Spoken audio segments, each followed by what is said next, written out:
ታሪካችን የሚጀምረው ወደፊት በሚመጣው በ2135 ዓመተ ምህረት ሲሆን ወቅቱም የምድር የተፈጥሮ ሀብቶች ተሟጠው በማለቃቸው የሰው ልጆች በህዋ ላይ መጠለያ መገንባት ግድ ያላቸው ዘመን ላይ ነው። ይሁን እንጂ ይህች አዲስ መጠለያ ባዶ አልነበረችም። ቀድሞ በቦታው የሰፈሩ ሮቦቶች መኖሪያቸው አድርገዋት ይኖሩ ነበርና የሰውን ልጅ መምጣት በደስታ አልተቀበሉትም።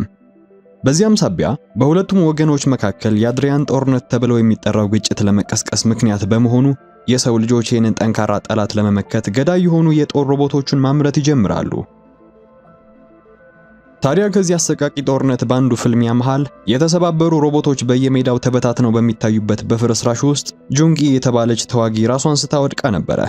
ሆኖም ባላንጦቿ የሆኑት ሮቦቶች አግኝተዋት የመጨረሻ ጥቃታቸውን ሊሰነዝሩ ሲቀርቡ በድንገት አይኖቿን ገልጣ መሳሪያውንም አንስታ በእግሮቿ ትቆምና ሊያጠቋት የመጡትን ሮቦቶች አንድ በአንድ ትረፈርፋቸው ጀመረች። ታዲያ በዚህ መሃል አንድ እስካሁን ካጋጠማት ሁሉ የገዘፈ የጠነከረና ዘመናዊ የውሻ ቅርጽ ያለው ሮቦት ብቅ አለ። ጁንጊ የሮቦቱ ባትሪ የሚገኘው በጀርባው ላይ እንደሆነና እሱን ካጠፋችው እንደሚሞት ከማታውቀው ረዳት መልእክት ስለደረሳት ሳታቋርጥ ተኩስ በመክፈት ያንን አውሬ መጋፈጥ ጀመረች። ሆኖም ሮቦቱ በጥቃቷ በሳት ቢለበለብም እጅግ የተራቀቀ የቴክኖሎጂ ውጤት ነበርና በቀላሉ ነበር ያጠፋው። ይባስ ብሎ ሊያጠቃት ወደሷ ሲወረወር ጁንጊ ይህንን ተመልክታ የምታመልጥበት ቦታ ፍለጋ ወደ ላይኛው ፎቅ ሸሸች። ሆኖም ሮቦቱ በቀላሉ እጅ ለመስጠት ባለመፈለጉ እግር በእግር እየተከታተለ ተኩስ በመክፈቱ በጥይቱ በአቅራቢያው የነበረውን የጋዝ ታንክ መጥቶ ፍንዳታው አካባቢውን እንዲሞላውና ጭሱ ክፍሉን እንዲወጡ ያደርገዋል። ከዚህም የተነሳ ስብርባሪዎቹ በሮቦቱ ላይ ሲወድቁ ጁንጊ እድሉን ተጠቅማ መሳሪያውን አነጣጠረች። ሆኖም የመጨረሻውን ጥይት ለመተኮስ ስትዘጋጅ አንዲት ትንሽ ያረጀችና የቆየች አሻንጉሊት በመመልከቷ ባለችበት ደርቃ ትቀራለች። ልታብራራው በማትችለው ትዝታ ውስጥ ሆና አሻንጉሊቷን ትኩር ብላ ያየች ባለችበት ግን ሮቦቱ ተኩስ በመክፈቱ የጁንጊ ጣቶች ይመታሉ። እሷም የተቆረጡ ጣቶቿን ግራ በመጋባት መመልከት ስትጀምር ጁንጊ በእውነተኛ ጦርነት ላይ እንዳልነበረች ይልቁንም በቤተ ሙከራ የውጊያ ፈተና ውስጥ የነበረች ሮቦት መሆኗን እንረዳለን። ሳይንቲስቶቹ ወደ ላብራቶሪው ገብተው የፈተናውን ውጤት መገምገም ጀመሩ። አንደኛው ሳይንቲስት ለምን እንደሆነ ባላውቅም ሁልጊዜ እዚህ ቦታ ላይ ስትደርስ ፈዛ ስለምትቀር በእያንዳንዱ ሙከራ እዚህ ጋር ትሸነፋለች ሲል ተናገረ። ከሱ ጎን የነበረችው የፕሮጀክቱ መሪ ዶክተር ዩን ሶን ሂዩን ግምገማውን እንደሰማች የጦር መኮንኖቹ ሪፖርታቸውን ሊሰሙ በቅርብ ሰዓት ስለሚመጡ ሙከራውን አቁመው ሮቦቷንም አካሏን ነቃቅለው ቃለ መጠይቅ ወደሚደረግበት ክፍል እንድትወሰድ ታደርጋለች። ገለጻውን የሚያደርገው የላብራቶሪው ዳይሬክተር ነበርና በጭንቀትና በጉጉት ውስጥ ሆኖ ከልክ በላይ በሆነ በራስ መተማመን የጦር መኮንኖቹን የሚያስደምም ነገር እንዳዘጋጀ ለሶንግ ሂዩን ነገራት። ጊዜው ደርሶ የጦር መኮንኖቹ ሲደርሱ ዳይሬክተሩ ቀርቦ ንግግሩን ማድረግ ጀመረ።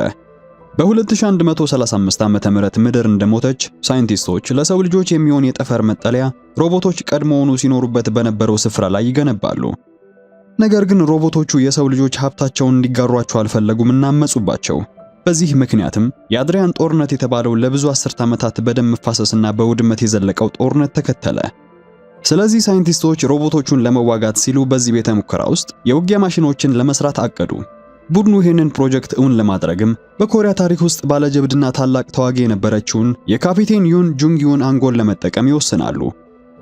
ካፒቴን ጁንጊው ጀግና ደፋርና የማትበገር ተዋጊ ነበረች።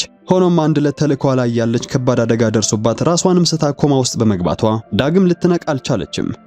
ስለዚህም ቤተ ሙከራው ትዝታዋን፣ ችሎታዋንና የተፈጥሮ ስሜቷን በሙሉ መዝግበው በእርሷ አምሳያ ሮቦት ይሰሩና ፕሮጀክቱንም ጁንጊ ብለው በስሟ ይሰይሙታል። መኮንኖቹ ይህን እንደሰሙ ከመካከላቸው አንዱ ካፒቴን ጁንግ የመጨረሻ ተልኳን በድል አጠናቃ ቢሆን ኖሮ የአድሪያን ጦርነት ከዓመታት በፊት ይጠናቀቅ ነበረ። ታዲያ ለምንድነው በሷ አምሳያ ሰርተነዋል ያላችሁት ሮቦት አንድ ቀላል ተልኮ መጨረስ ያቃተው ሲል ከበድ ያለ ጥያቄ ሰነዘረ። ዳይሬክተሩ ለዚህ ላልጠበቀው ጥያቄ ምንም ምላሽ አልነበረውም። ገለጻው እንዳበቃ ዳይሬክተሩ በአቀራረቡ ተደስቶ ለሶንግ ሂዩን ሰራዊቱ እነዚህን ተዋጊ ሮቦቶች ካጸደቀላቸው ፕሮጀክቱ ሙሉ ወታደራዊ ድጋፍ እንደሚያገኝ ይነግራታል። ሶሂዩን ግን ፕሮጀክቱ የተፈቀደው በራሱ በፕሬዝዳንቱ መሆኑንና ዛሬ ደግሞ ፕሬዝዳንቱ ወደ ቤተ ሙከራቸው እንደሚመጡ ታስታውሰዋለች። ከቆይታ በኋላ ሶሂዩን በጁንጊ አምሳያ የተሰራችውን ሮቦት ልታናግራት ሄደች። ሮቦቷ የምታደርጋቸው ነገሮች በሙሉ እንቅስቃሴዋ፣ አነጋገሯና የፍልሚያ ስልቷም ጭምር እውነተኛዋ ጁንጊ ድጋሚ ነፍስ ዘራች ቢያስብልም ሲሙሌሽኑ ሲያበቃ ግን ሮቦቷ ወዲያውኑ ወደ ነበረችው በደህንነቷ ትመለስ ነበር። እዚህ ላይ ነበረ ሶሂዮን ወደ የሥራ ባልደረባዋ ዞር ብላ ልብ የሚሰብር ሚስጥር ያወጣችው። ጁንጊ እናቷ ነበረች። እናቷ ወደ ጦርነት የገባችውም በሷ ምክንያት ነበረ። ሶሂዮን ሕፃን እያለች የሳምባ ካንሰር ነበረባትና የሕክምና ወጪ ደግሞ እጅግ ውድ ስለነበረ እናቷ ገንዘብ ለማግኘት ስትል መዋጋት እስኪያቅታት ድረስ ደጋግማ ወደ ጦር ሜዳው ትሄድ ነበረ። ቀጣዩን ምርመራ ለማድረግ ጉዞ ሲጀምሩ ሶሂዮን በባቡር ውስጥ ተቀምጣ በሐሳቧ ወደ ኋላ ልጅ እያለች ቀዶ ጥገናዋን ወዳደረገችበት ቀን ተጓዘች። እናቷ ወደ ሌላ ተልእኮ ከመሄዷ በፊት ልትሰናበታት መጥታ እንደነበረ ፈገግም ብላ ተመልሳ እንደምትመጣ ቃል ገብታላት መሄዷን ታስታውሳለች።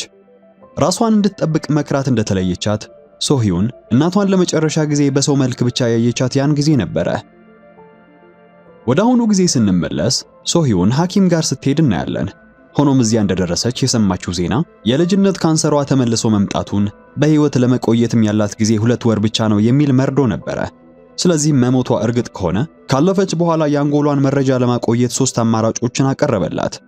የመጀመሪያው ሙሉ ሰብአዊ መብትን ይሰጣል። ሁለተኛው ደግሞ እንደ ጋብቻ፣ ጉዞና ራስን ችሎ እንደመኖሩን የመሰሉ ነፃነቶችን ሲገድብ፣ ሶስተኛው ደግሞ ሙሉ ነፃነት የሚሰጥ ቢሆንም ምንም አይነት ሰብአዊ መብት አይኖረውም።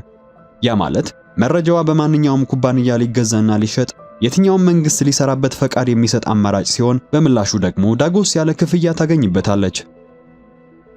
የአማራጭ በጊዜው ለሷ እንግዳ አልነበረምና ሶሂዮን ሳትደናገጥ ከዚህ አሳዛኝ ዜና በኋላ አማራጯን ሰምታ የሐኪሙን ቢሮ ለቃ ትወጣለች። እዚህ ላይ ሐኪሙም ራሱ ሮቦት እንደሆነ እንመለከታለን። ታሪኩ ዳግም ወደ ኋላ ሲመልሰን ከዓመታት በፊት የቤተ ሙከራው ባለስልጣናት የጁንግን የአንጎል መረጃ ለውጊያ ሮቦቶች መሳሪያነት ለመጠቀም እንዲፈቅዱላቸው የሶሂዮንን አያት ጠይቀዋቸው እንደነበር እንረዳለን። እሳቸው ይህንን ካደረጉላቸው በምላሹ ለሶሂዮን ትምህርት፣ ለሕክምናና የወደፊት ሕይወቷ ሙሉ ወጪ እንደሚሸፍኑላት ቃል ይገቡላቸዋል። አያቷም ይህን እንደሰሙ ተስማምተው ፈርሙና የልጃቸውን አእምሮ ለጦር ሰራዊቱ የዛን ዕለት ይሸጡታል። ወደ አሁኑ ጊዜ ስንመለስ በጁንጊ ሮቦት ላይ የሚደረገው ምርመራ እንደቀጠለ ነበር። ለምን ያን እንቅፋት ማለፍ እንዳልቻለች ግራ የተጋባውና ትዕግስቱ የተመዋጠጠው ዳይሬክተሩ በግምት ትንቀሳቀስ እንደሆነ ሮቦቷ እግር ላይ እንዲተኩሱ አዘዘ። እንደገመተውም ጥይቱ ሲተኮስ ከዚህ በፊት በርቶ የማያውቀው የሮቦቷ የውጊያ ቀጠና የሚያሳየው የአንጎል ክፍል ቢጫ ምልክትን ማሳየት ጀመረ። ዳይሬክተሩ ይህንን ሲመለከት ሲፈልገው የነበረውን ነገር በማግኘቱ ኩራት ይሰማዋል። በማግስቱ ሶሂዮንና ዳይሬክተሩ ከፕሬዝዳንቱ ጋር ለመገናኘት ወደ ዋናው ቢሮ ያቀናሉ። ነገር ግን ፕሬዝዳንቱ አልመጣም ነበርና ወደ አንዲት መኮንን ቀርበው ሪፖርታቸውን እንዲያሳዩ ይታዘዛሉ። ወደ ቤተ ሙከራው ሲመለሱ ግን ፕሬዝዳንቱ አስቀድመው በመድረሳቸው ሊያገኟቸው ይቀርባሉ። በዚህ ጊዜ እስካሁን ሰው መስሎ ሲንቀሳቀስ የነበረው ዳይሬክተሩ በቆመበት ደርቆ ሲቀር ሶሂዮን ብትደነግጥም ሮቦት መሆኑን ትረዳለች። ፕሬዝዳንቱ ዳይሬክተሩን ባለበት እንዳቆመው አንድ እጅግ አስደንጋጭ ዜና ለብቻው ይነግራት ጀመረ። ለረጅም ጊዜ ሲከናወን የነበረው የአድሪያን ጦርነት እያበቃ በመሆኑ የሰላም ስምምነት ተፈርሟል። ስለዚህም ከእንግዲህ ወዲህ የቤተ ሙከራው አዲስ ተልዕኮ የውጊያ ሮቦቶችን ከማምረት ወደ ቤት ውስጥ ረዳት ሮቦቶችን፣ አገልጋዮችንና እግር ያላቸው የቤት ቁሳቁሶችን መስራት እንደሚሸጋገር ያሳውቃታል። በዚህም የጁንጊ ፕሮጀክት እዚህ ላይ ሊያከትም ይገደዳል። ፕሬዝዳንቱ ንግግራቸውን ጨርሰው ዳይሬክተሩን ቀስቅሰው ጥለዋቸው እንደወጡ ሁለቱ ወደ ቤተ ሙከራው ተመልሰው ለመጨረሻ ጊዜ ሙከራ ለማድረግ ይዘጋጃሉ። ነገር ግን አሁንም ጁንጊ እንደ ሁል ጊዜው መፍዘዙ አልቀረም። ይህንን የተመለከተው ዳይሬክተሩን በንዴት ተሞልቶ ከነዚህ ሁሉ ሙከራዎች በኋላ ሮቦቷ አሁንም ፈተናውን ማለፍ ባለመቻሏ ወደ ልዩ ክፍሉ እንዲወስዷት ያደርግና ያ ቢጫ የውጊያ ቀጠና አሁንም መስራት አለመስራቱን ለማረጋገጥ የክንዷ ክፍል ተቆርጦ እንዲከፈት በእግሯም ላይ በጥይት እንዲመቷት ያዛል።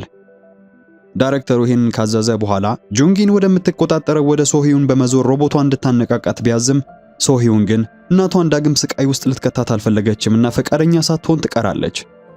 ዳይሬክተሩ የሶሂዮንን እንቢተኝነት ሲመለከት ንዴቱን መቆጣጠር ስላቃተው መሳሪያውን ሶሂዮን ላይ አነጣጥሮ ሊያጠቃት ሞከረ። ሆኖም በዚህ መሃል አንዲት መኮንን መታ ዳይሬክተሩን ፕሬዝዳንቱ ወደ ዋናው ቢሮ እንደጠሩት ስለነገረችው ከእርምጃው ተቆጥቦ ጥሏት ይሄዳል። ሶሂዮንም ዳይሬክተሩ እንደሄደላት ወደ ሥራ ባልደረቦቿ ዞር ብላ ይህ ፕሮጀክት መቆም ስላለበት ሁሉንም መረጃ ሰብስባችሁ አምጡልኝ ስትል አዘዘቻቸው። ፋይሎቹን ለመሰብሰብ ወደ መጋዘኑ ስትሄድ ግን ሶሂዮን ደሟን የሚያፈላ ነገር ነበር የተመለከተችው። ኩባንያው የእናቷን ፊት በመጠቀም ለከፈለ ሁሉ ሊሸጥ የሚችል አዲስ የመዝናኛ ሮቦት አዘጋጅቶ ነበረ። ባየችው ነገር ሶሂዮን ንዴቷን ፈጽመው ልትቆጣጠረው አልቻለችምና ሮቦቱን ወደ ሰራው ሰው ተጠግታ ታጠቃው ጀመረች። የሥራ ባልደረባዋ ግን የሱ ውሳኔ አልነበረምና ዳይሬክተሩ ያዘዘኝን ብቻ ነው ያደረኩት ሲል እንድትለቀው መማፀን ሲጀምር ሶሂዮንም ሰውየውን ለቃ በቀጥታ ወደ ዳይሬክተሩ ታመራለች። ዳይሬክተሩ ግን ለስሜቷ ምንም ግድ አልሰጠውም። እንደውም በረጋ መንፈስ ትኩር ብሎ እያያት አያትሽ የእናትሽን የአንጎል መረጃ በፈለግነው መንገድ እንድንጠቀምበት ፈቅደውልናል። ስለዚህም ይሄ ኩባንያውን ለማዳን የምናደርገው አዲስ ንግድ ነው ሲል ፊቷ ይነግራታል። ሶሂዮን ዳይሬክተሩ ያለው ነገር ልክ እንደሆነ ታውቃለችና የምትመልሰው ነገር አጣ እንደወጣች ወደ ክፍሉ ተመልሳ ዝም ካለው የጁንጊ ሮቦት ፊት ለፊት ተቀመጠች። አሁንም ተስፋ ያልቆረጠችው ሶሂዮን ፊቷ እንደተቀመጠች እንደ ሳይንቲስት ወይም እንደ ፕሮጀክት መሪ ሳይሆን ልክ እንደ ልጇ ሆና ታናግራት ጀመረች። በዚህ ጊዜ ሮቦቷን የቀሰቀሳት ነገር ያለ ይመስል ያ ጥላት ስለሄደችው ልጇ የሚያስታውሳት ነገር ሲገጥማት ብቻ የሚነሳው ቢጫው የአንጎሏ ክፍል ነቃ። ሶሂዮን ከፊቷ ተቀምጣ ምላሽ እንድትሰጣት እየለመነቻት ባለችበት ሮቦቷ ዛሬ የልጄ ቀዶ ጥገና የሚደረግበት ቀን ነበረ፣ እንደ መታሰቢያ የምትሆን አንዲት አሻንጉሊት ሰጥታኝ ነበረ፣ ነገር ግን ስለጠፋችብኝ በጣም ተጨነቅያለሁ ስትላት ሶሂዮን ስቅስቅ ብላ ማልቀስ ጀመረች። ሮቦቷ ግን አሁን እየተጨነቀችላት ያለችው ያቺ ልጇ ከፊቷ ቆማ የምታለቅሰው መሆኗን ፈጽሞ አላወቀችም ነበር።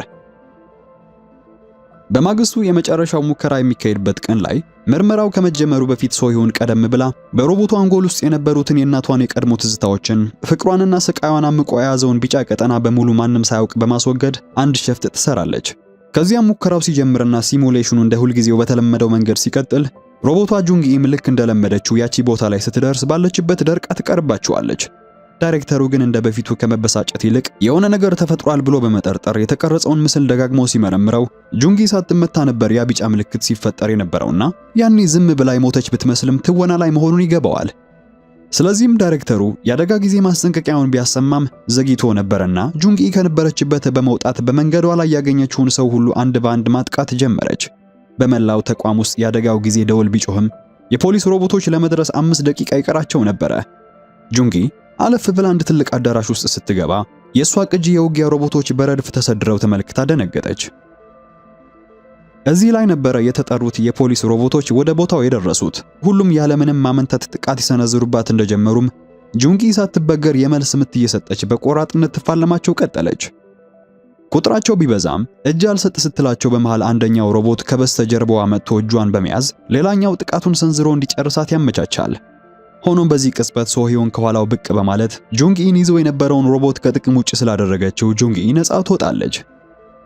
የፖሊስ ሮቦቶች በካሜራዎቻቸው አማካኝነት የሚሆነውን ሁሉ እየተመለከቱ ሳለ ሶሂዮን የጁንጊን መረጃ ከተጎዳው የሮቦት አካል ላይ አውጥታ ወደ አዲሱ አካል አዘዋወረችው።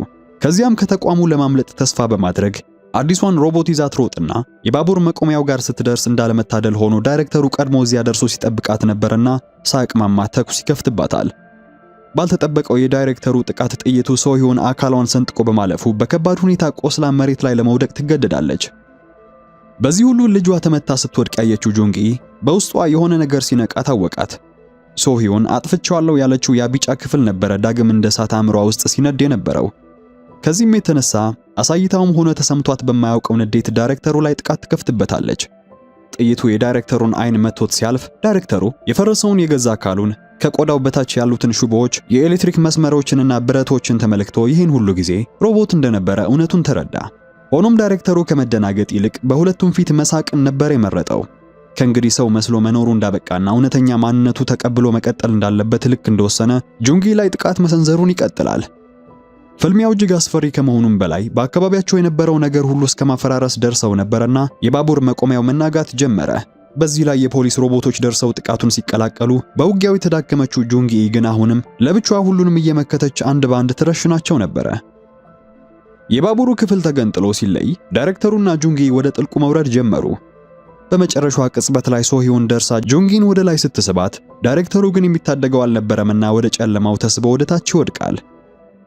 ሶሂዮን የእናቷን ሮቦት አጥብቃ እንደያዘቻት ተጨማሪ ጠላቶች እየመጡ መሆኑን ታውቃለችና መሄድ አለብሽ፣ ከቆየሽ ዳግመኛ ይዞሻል፣ ለሁለታችንም ስትይ ባክሽን ሄደሽ በነጻነት ኑሪ ስትል አቅፋ ለመነቻት። ጁንጊ ልጇን ለመጨረሻ ጊዜ እንደተሰናበተችም ከተቋሙ፣ ከቤተ ሙከራው፣ ከምርመራዎቹና ከስምምነቶቹ በሙሉ አምልጣ ነጻነቷን ለማወጅ ሸሸች። ከቆይታ በኋላ ጁንጊ በአንድ ከፍታ ላይ ቆማ ለመጀመሪያ ጊዜ ማንም ሳይቆጣጠራት ነጻነቷን ከረጅም ዓመታት በኋላ ማጣጣም ጀመረች። ታሪካችንም የወደፊት ቴክኖሎጂ ምንም ያህል ቢራቀቅ የሰው ልጅ ስሜት፣ ፍቅርና ክብር ፈጽሞ ሊተካ እንደማይችል በጥልቀት እያስገነዘበን እዚህ ላይ ያበቃል። ዛሬ ያቀረብኩላችሁ ጁንጊ የተሰኘ ፊልም ባጭሩ ነው። ለቻናሉ አዲስ ከሆናችሁ ይሄ አዳዲስና አሪፍ ፊልሞች ባጭሩ የሚቀርቡበት ቦታ ነው። ስለዚህ ላይክ እና ሰብስክራይብ በማድረግ ቤተሰብ መሆን አትርሱ። በተረፈ ግን የወንድሙን ገዳይ ለማግኘት ሲል ብቻውን መላዋን ከተማ ስላናወጣት ግዙፍና ቆራጥ ወንድም የሰራውት ቆንጆ ቪዲዮ አለ። ስክሪኑን ተጭናችሁ መመልከት ትችላላችሁ። እኔም በሱ ቪዲዮ መልሼ አገኛችኋለሁ።